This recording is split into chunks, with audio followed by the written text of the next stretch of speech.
Yeah, it's true. I was grabbed. Grabbed by the zombies, grabbed by the skeletons and mummies and all other kinds of shit. It's all true, and I've suffered through the PTSD for far too long. It's time to get my revenge and dive back into a game that deserves the attention and praise. This time though, I'm going way back in time, pulling out my original Xbox in order to finish this quest once and for all. Grabbed by the Ghoulies is an Xbox original title that was released in 2003. Seems like a lifetime ago, but it was one of the first beat-em-up games that I can remember playing at such a young age. I used to stay up all night with my cousin, taking turns as we navigated the rooms and defeated the hundreds of different enemies from all types of horror media. Spiders, haunted items coming to life, jump scares.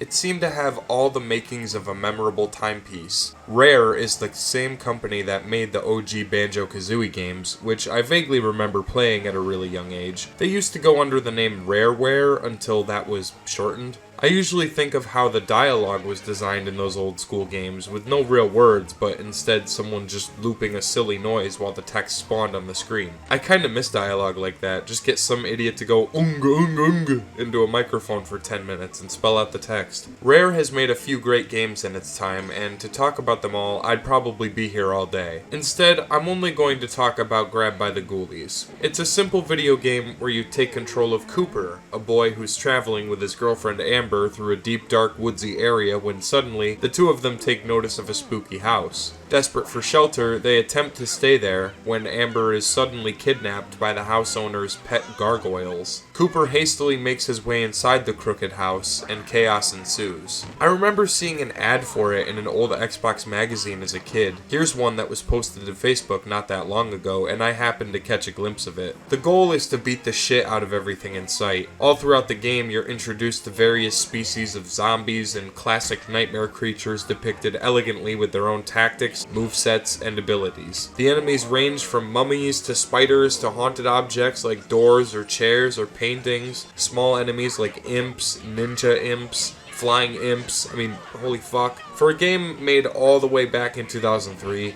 it sure had a lot of variety. I'll admit, even in my adult age today, playing this game proved to be a challenge at times.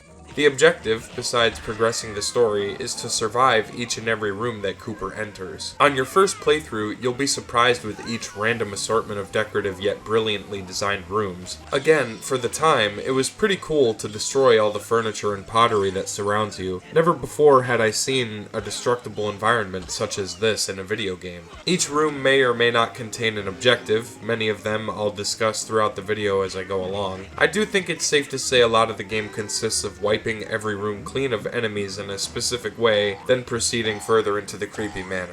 Each and every room contains a blue rare book that can be collected in order to unlock bonus challenges in the main menu. Once you hit 5 books, you unlock a challenge. These bonuses aren't necessary for game completion, but provide some extra fun to anyone who might want to challenge themselves with a few mini-games. In a way, I was really inspired by Cooper, the protagonist of the game.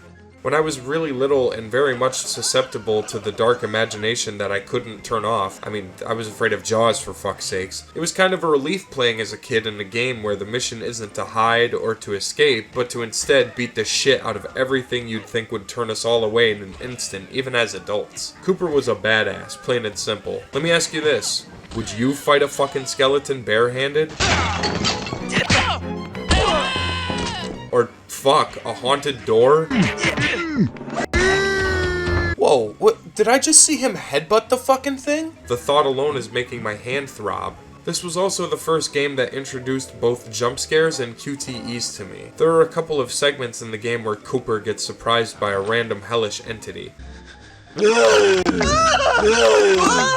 When this happens, the player has to hit the corresponding buttons in order to avoid receiving what the game calls a super scary shock. If Cooper enters this terrified state, he'll take double damage, and he also can't defend himself. In other words, don't miss the fucking button presses. Please, otherwise you're in for a bad time. Sometimes you could be exploring a room when suddenly one of the haunted objects triggers a jump scare. The unfortunate side effect of these jump scares is, during the gameplay, Cooper will stop dead in his tracks, granting your enemies a chance to hit you. Like, fuck, look at this shit.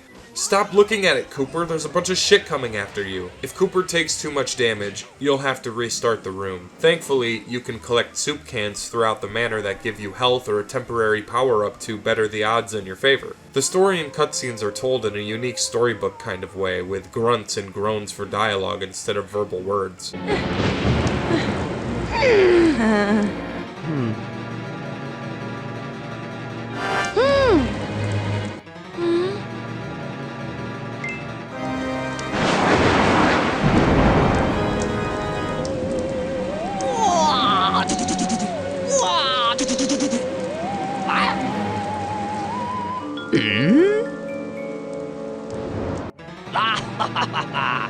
Very much the same style of its predecessor, Banjo-Kazooie. To name every single enemy in the game would be harder than trying to recite the Bible backwards in Latin. However, I'll do my best to talk about some of the more common types of monster you can expect to face in this classic blast from the past. I find it neat that every time an enemy is introduced, you get an intimidating theme.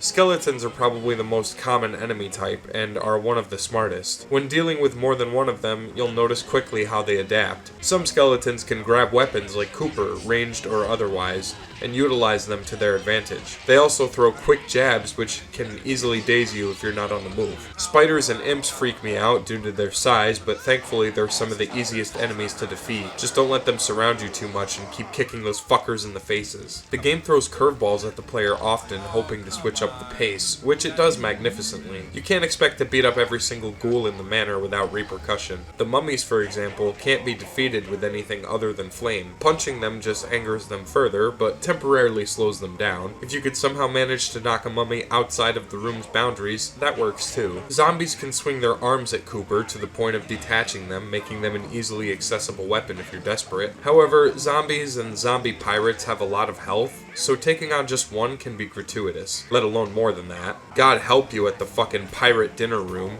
You're gonna get swarmed by a bunch of scurvy dogs. Trust me though, it's not nearly the hardest room in the game. There's no going backwards either. Once you progress to a new room in the story, you're stuck there by default. This game was invented way before developers thought about replay value, and Resident Evil 4 didn't come out until a year or so later, which unfortunately meant that as a kid, if you wanted to replay a specific segment, you had to start a new game entirely. Once beaten, you have the option of going back and playing on previous chapters, but it always pulls you back to the main menu when the chapter is complete rather than letting the game continue on like normal. Not a huge deal to me, but as a kid it seemed rather tedious to play this way, so I always started a new game in order to experience the story once more. There aren't any cheat codes as far as I'm aware, it's simply a test of vigor and strength throughout the entire game, throwing punches at the bad guys and saving your girlfriend from the creeps in the crevices. The main villain of our story, Baron von Ghoul, is an obsessive weirdo who enjoys flying planes. During the game's runtime, he tinkers with your health bar whenever you enter a room. Sometimes you could have 50 HP, which is the highest you can spawn with, and other times he only gives you 1 HP. Baron's as crooked as he is sly. I love his little goofy laugh too, it always makes me chuckle. The Baron's butler, an old sack of meat named Crivens, acts as the player's guide and tutorial section all throughout the experience. He's here mainly to explain the rules and help you understand what you're up against, including different ghouls and the specific details around the objective. Nothing more, nothing less. There are other main characters you meet in the story like Babs, the angry sneering lady who always has a negative attitude, or there's Fiddlesworth, the giant lumberjack fellow who constantly makes innuendos.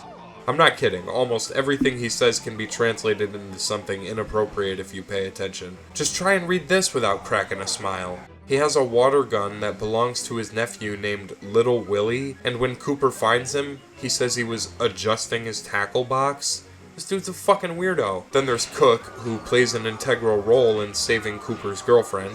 She's the head chef of the manor, though her cooking skills should probably be questioned a bit further. Earlier on, Cooper saved Amber from her binds when she was suddenly hit by an experimental ray by this mad doctor character named Crackpot. He turns her into a hideously disgusting monster, which causes Cooper to freak the fuck out.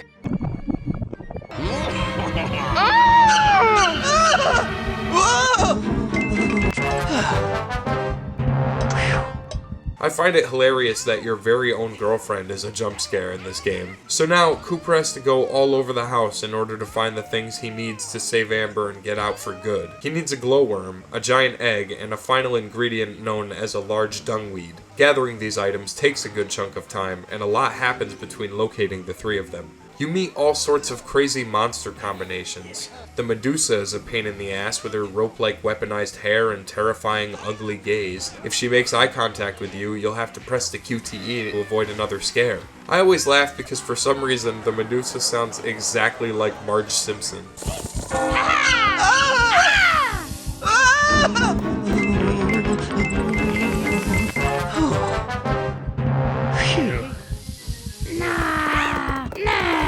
I like the zombie pirates too. They usually say and do a lot of funny shit that makes me giggle. It's pretty crazy that a game made so far back in time still holds up rather well today.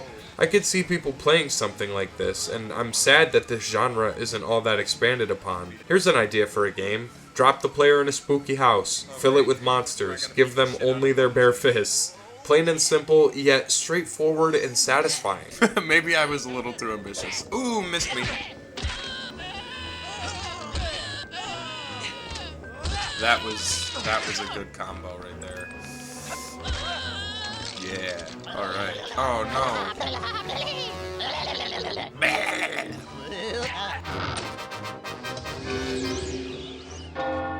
Fuck. Shit. I hate these timed ones. Not getting away from me this time, you piece of shit. Oh, okay. He's getting away from me. Ah!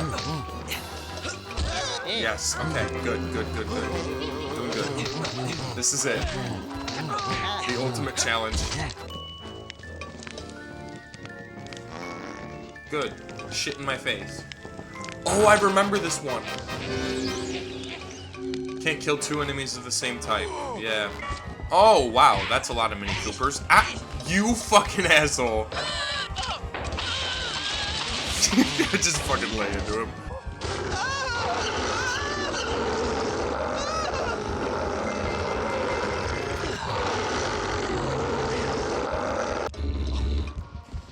Cooper's got some fucking balls, just facing something like that and not just being, oh my god, holy shit.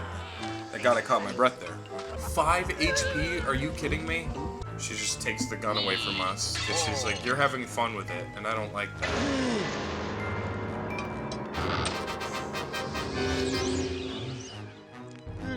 Fuck!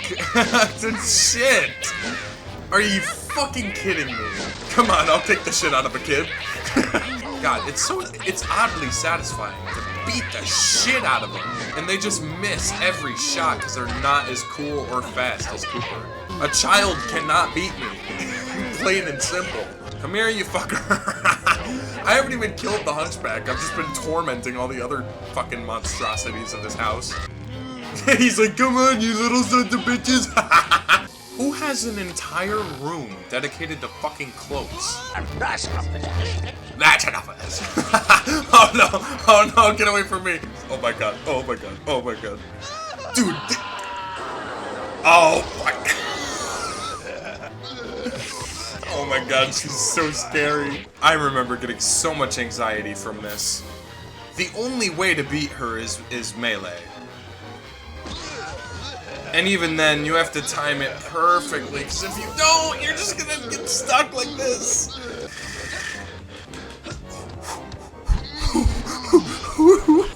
I'm dead. Oh, man. Oh, God. Fighting Amber it's harder than taking a fucking Common Core math test. You can't outrun that. There's no fucking way. Oh, and she can double hit. Good. No! That would have been it. That would have been the kill shot if I had just swung instead of tried to rotate the camera. Kitsy. I swung first, you stupid bitch. No, double hit. Triple. Fucking trip. Wait, Mini Coopers? Had I known they were there. Alright, you guys do all the dirty work. One of the hardest boss fights I've ever faced in gaming. One could argue that Dead Rising is the grown-up version of Grabbed by the Ghoulies, being trapped in a single place while hundreds of different threats attempt to stop you. Or maybe I just miss Frank West an awful lot and wanted to talk about him. Moving on, Cooper gets to use plenty of melee weapons, though they all have a set amount of durability. Most items can be used 3 times before breaking completely, like a broom or a bench or something, but thrown objects, like TVs or flower pots, can only be used once, at the cost of more damage. Others include small bottles, burgers, toilet paper rolls, etc. Oh my god, how did I forget to mention this? Prepare yourself, because nothing could prevent me for the possible scariest enemy in the entire game. Want to know what happens when you fail a challenge? Well, there's a loud bell that sounds off, cutting the music entirely, and then you see him.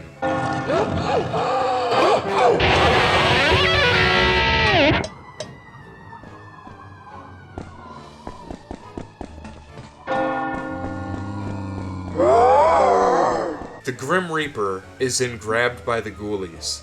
Death himself takes orders from the Baron, and he's not fucking around either. He might look silly by today's standards, but being a young kid in 2005, seeing this guy show up and follow Cooper endlessly really toyed with my anxiety. Once the Reaper appears, it's basically game over most of the time. You'll have to restart the challenge and the room itself, depending on what the objective is. He can't be killed, but he can be beaten up to stall for time.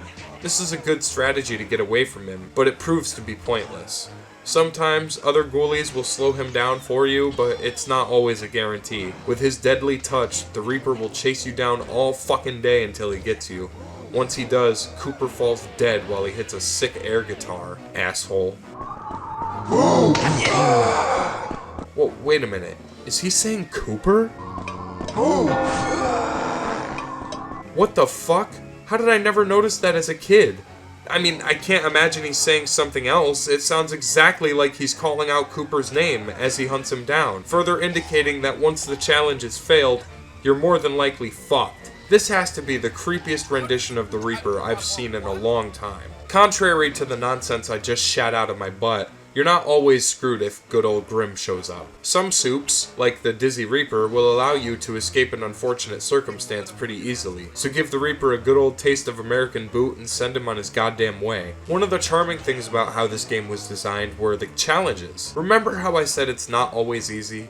Some challenges are designed to fail just to test the player's ability in times of crisis. There's one in particular that always interests me. Cooper has to defeat the enemies in this garbage yard, but if he breaks anything belonging to the house itself, uses a melee weapon, or uses his fists, the Reaper will show up. Break some of the outside garbages, and eventually you'll find a friendly mummy that can't be killed. He will go after the Reaper and distract him while you complete the rest of the challenge. It's kinda like a puzzle, something I appreciate in an old game like this. Yeah, the game is always catching you off guard with its objectives. In one room, you might have to fight 3 skeletons using only a melee weapon. In the next room, you might look forward to fighting a horde of zombies while surviving for over a minute. It's a constant gamble on the first playthrough, and I found myself stumped after all this time when I came across a tough room. A lot of the locations in this game are imprinted in my memory due to things like that. I find it amusing that every time Cooper completes a challenge, he does an automated emote like Crash Bandicoot or something.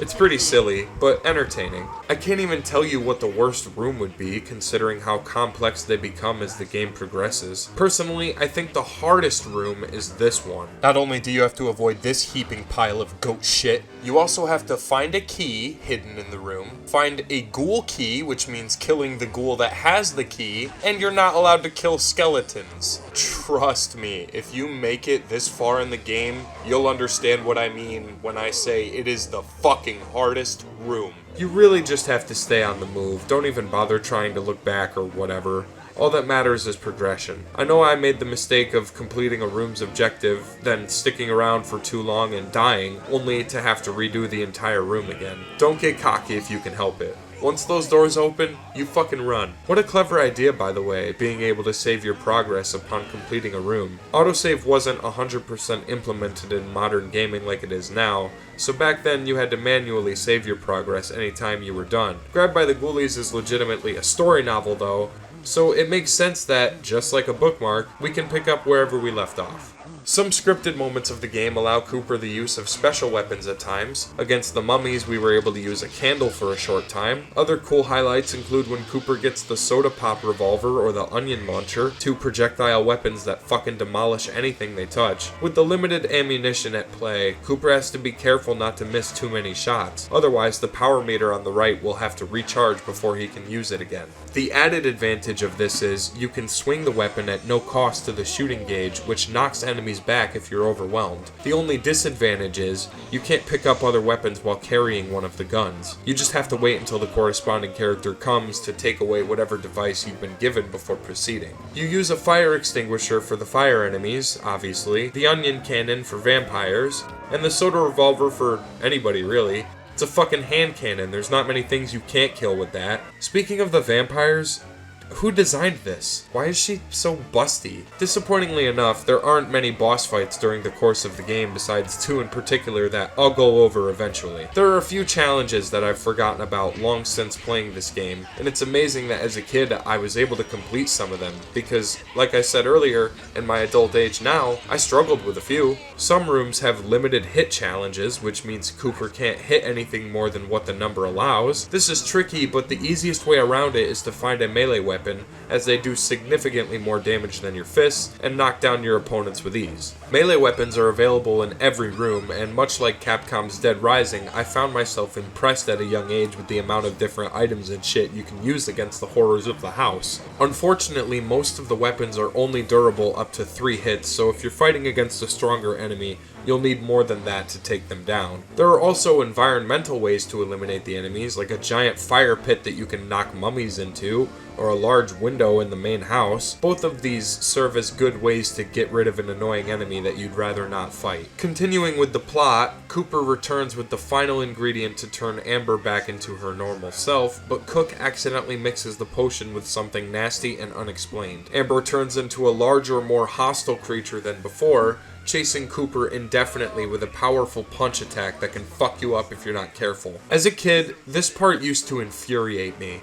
I could never beat her. She's programmed to outrun Cooper at any speed, and there's no dodging her fucking punch. The only way to beat it is to sit your ass down, master the art of perfect timing, and lay into your girlfriend like you never have before. Using those soup cans I mentioned earlier, Cooper can flip the fight to his advantage by freezing time, gaining invulnerability for a brief moment, having invincible weapons, a QTE blocker soup that helps you with the jumpscare effects, a speed soup. There are so many helpful factors in case you get overwhelmed. Be careful not to pick up the orange cans by accident though. These normally give Cooper a temporary handicap, like reversing the control scheme on your gamepad or slowing Cooper's movement and attack speeds. Trust me, running over one of these cans at the worst moment is a nightmare. Just avoid the fucking things. At the finale, you have to fight the Baron, the owner of this twisted and dangerous manor. Another major boss fight that I couldn't complete on my own the first try. I had to have my cousin help me during my 8th attempt, and even then we both succumbed to his mighty propeller sword. He has a pattern that's easy to follow. Just knock him down when he's dazed, grab his weapon, and swing it into his ass over and over at the right time. Then things get tricky. You have to fight him while he occupies a legitimate plane, of course. So now it becomes a matter of both dodging his attacks and fighting off the ghoulies he sends into the room. I felt just like a kid again, my palms sweating with the glow of the television as I fought my way to the finish line.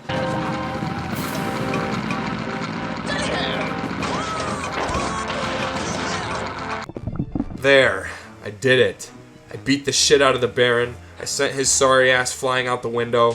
That ought to teach him for kidnapping kids and trying to have them fucking murdered by every spawn of Satan created in this dungeon. There are a couple of other missions and challenges left to do before the game ends, but that's basically it. Cooper rescues all of the enslaved kids and walks out of the manor with Amber at his side. In the distance, the town is surrounded by dark rain clouds and the Baron can be seen flying above. Was this to possibly hint at a sequel? How come that never happened? The fuck is wrong with people? We get a sequel to Dead Island years after it was cancelled and should have stayed that way, but we don't get a new Grab by the Ghoulies? This is a goddamn joke. Despite my best efforts to research it, I couldn't find anything relating to a legitimate sequel being developed by Rare. I did see a wiki for a game called Grab by the Ghoulies Again, with a plot synopsis, and even some interesting information about dropped multiplayer gameplay, but I can't confirm if this is something a fan made up or if it's true to something an employee or a developer had said. What I know for a fact is this: Grabbed by the Ghoulies is a fantastic game that might have seemed kind of bland at the time it was released. I mean, after all, it really is nothing more than a complex beat-em-up with light puzzle elements. There's nothing too crazy to write home about, but it's still worth noting that it feels unique today due to the way it plays, the way it still feels to kick some ghoulie ass and progress through the really creative and fun rooms. It's just something else, man. The developers tried their best to deliver a solid, family-friendly experience, and if it were up to me, I'd say they passed with flying colors. It's a wonderful game, even on an emulator. Back then, I always looked up to Cooper and wanted to be as badass and brutal as he was, but it's nice to at least revisit this long-lost gem and pay some homage to it. I find it to be very addicting, and I'll probably still play it well into my elder years. This has been a really fun video to do, and I appreciate you all for sticking by me this far. I hope you have fantastic days, and I'll see you next time. Thanks for watching. Oh yeah!